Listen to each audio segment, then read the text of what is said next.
Welcome back to QA Vault. In this video, let's understand the spiral model, one of the most flexible SDLC models that combines iterative development with a focus on risk management.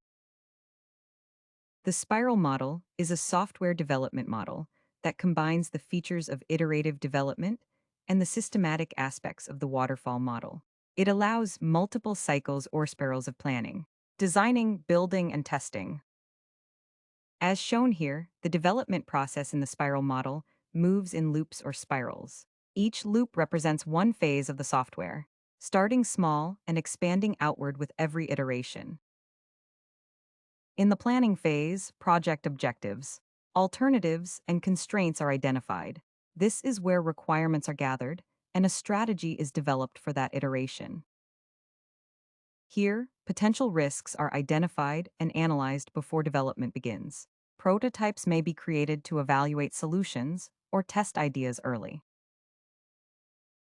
In this phase, actual development and testing take place. The software product is built in small increments. After each cycle, the system grows more complete and stable. Testing ensures that defects are identified early within each loop.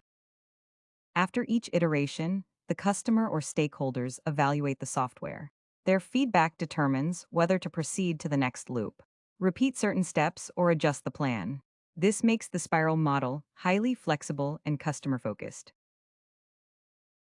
The model is Khaled spiral because the process moves through repeated loops.